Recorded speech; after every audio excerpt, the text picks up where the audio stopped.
Movies like Shang-Chi or Thor Ragnarok butchering their source material to almost comedic levels, there's been a lot of discussion about movies adapting comic book material. But with so many examples of doing it the wrong way, how come no one ever talks about the one movie that did it the right way?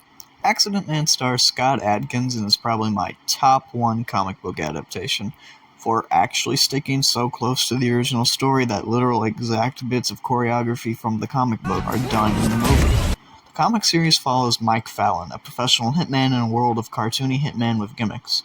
You read the title, so you already know what Mike's gimmick is.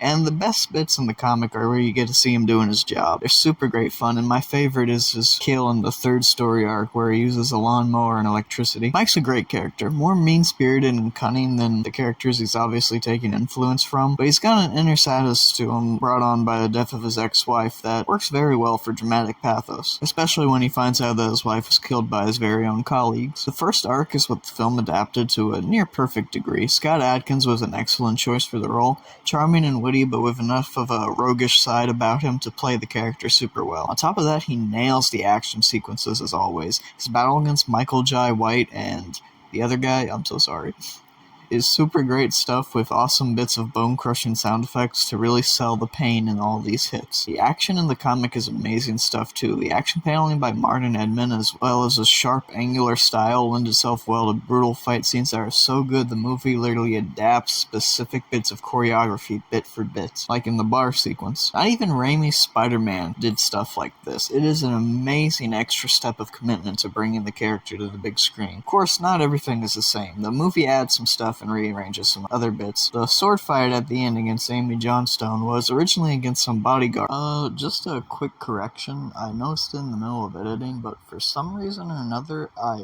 wrote in that this was Hideyoshi's bodyguard, or the guy who killed Mike's ex had.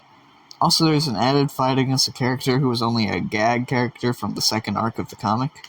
These are actually good changes in my opinion. They help make the movie flow better and keep things grounded.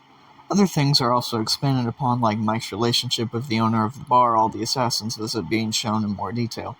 It sets up a really good dynamic for the sequel. I'll talk about the sequel later, because there's still 3 other arcs in the comic before Accident Man 2, which goes for a original story compared to the comics. The second arc, I like it, sorta. It explores more of the assassin world with Mike winning Assassin of the Year whilst he deals with killing drug traffickers and trying to learn the ancient death touch technique.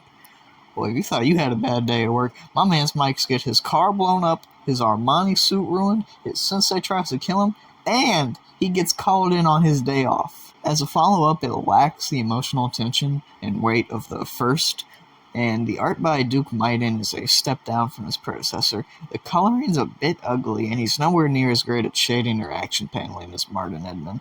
But regardless, it's a fun story, and Mike's grown from the first time we've seen him. I'm torn on whether or not I like how Mike looks now. He looks more older and distinguished. I like the young, skinnier Mike Martin drew, and this one just feels a little bit too old for me. Luckily, the next story captures a good in-between with a fun blend of both, but leaning heavier into Martin's style.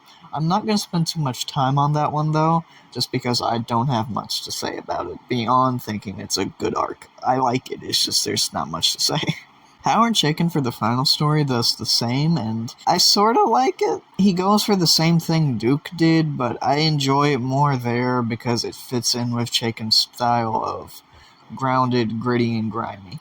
And that's exactly what the final Accident Man story is, a tale of dirt, grime, BDSM, and espionage in New York City. It serves as a fun, unintentional end to the series. Or is it? Accident Man Hitman's Holiday is the newest Accident Man tale, not adapting a prior storyline like the first movie. And it's really, really good. The action is fucking great here. It's set up like, for lack of a better term, Scott Pilgrim, where he has to fight increasingly challenging hitmen who all have bizarre little character quirks to them. And it serves some really great fight scenes, especially Scott's final battle against the ninja. It is amazing stuff. The comedy is actually pretty damn good here. I think it's a step down from the first movie, since a lot of the first movie uses the comedy present in the original Accident Man story. But here they're doing something a little bit new, and I like it. It's fine. Some stuff is pretty funny. Whoever decided to put fucking badass Guyver-kicking Scott Adkins with great value Chris Chan, give them a medal. That was a genius idea. But other bits can feel a little too quippy, if you get what I mean. With how positive the reception to Hitman's Holiday was, I hope that Mike Fallon and Scott Adkins can find a new home on the big screen for decades to come. If you want to read some quick and breezy tales of murder and martial arts, there's a collection of all the stories on Amazon for pretty cheap. Or on other sites that you know what I mean. Movies are probably some of the best action films of the last couple of years too, and are really easy to find since they're, straight to DVD movies. That's all I got for y'all today. Do all the usual YouTube stuff because it gets my dopamine going. And peace, y'all.